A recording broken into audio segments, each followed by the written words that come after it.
The First Book of Samuel. Now there was a certain man of Ramathaim Zophim, of the mountains of Ephraim, and his name was Elkanah, the son of Jeroham, the son of Elihu, the son of Tohu, the son of Zuph, an Ephraimite, and he had 2 wives. The name of one was Hannah, and the name of the other Peninnah. Peninnah had children, but Hannah had no children. This man went up from his city yearly to worship and sacrifice to the Lord of hosts in Shiloh. Also the 2 sons of Eli, Hophni and Phinehas, the priests of the Lord, were there. And whenever the time came for Elkanah to make an offering, he would give portions to Peninnah his wife, and to all her sons and daughters. But to Hannah he would give a double portion, for he loved Hannah, although the Lord had closed her womb. And her rival also provoked her severely to make her miserable, because the Lord had closed her womb. So it was, year by year, when she went up to the house of the Lord, that she provoked her. Therefore she wept and did not eat. Then Elkanah, her husband, said to her, "Hannah, why do you weep? Why do you not eat? And why is your heart grieved? Am I not better to you than 10 sons?" So Hannah arose after they had finished eating and drinking in Shiloh. Now Eli the priest was sitting on the seat by the doorpost of the tabernacle of the Lord. And she was in bitterness of soul, and prayed to the Lord and wept in anguish. Then she made a vow.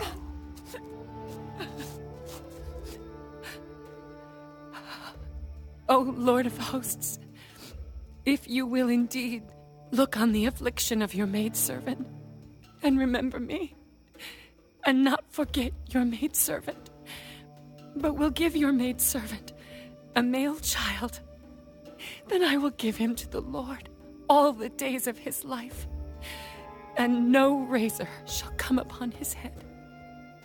And it happened, as she continued praying before the Lord, that Eli watched her mouth.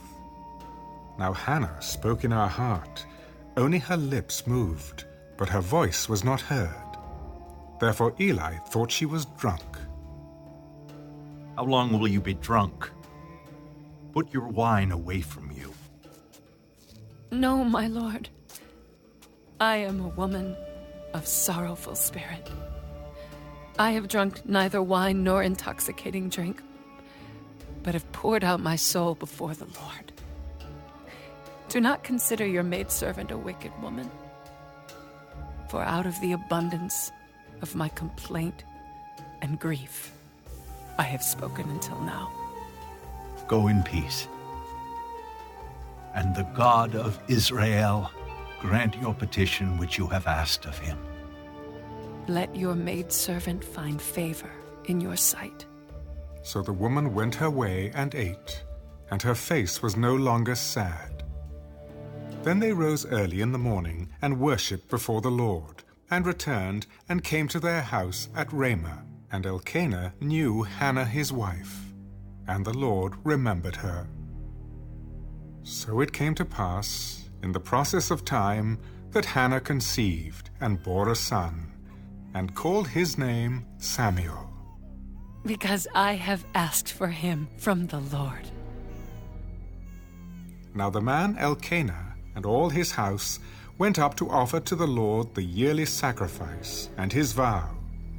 But Hannah did not go up, for she said to her husband, Not until the child is weaned. Then I will take him that he may appear before the Lord and remain there forever. So Elkanah, her husband, said to her, Do what seems best to you. Wait until you have weaned him. Only let the Lord establish his word. Then the woman stayed and nursed her son until she had weaned him. Now when she had weaned him, she took him up with her with 3 bulls, 1 ephah of flour, and a skin of wine, and brought him to the house of the Lord in Shiloh. And the child was young. Then they slaughtered a bull, and brought the child to Eli. Oh, my lord, as your soul lives, my lord, I am the woman who stood by you here, praying to the Lord. For this child I prayed, and the Lord has granted me my petition which I asked of him. Therefore, I also have lent him to the Lord. As long as he lives, he shall be lent to the Lord. So they worshipped the Lord there.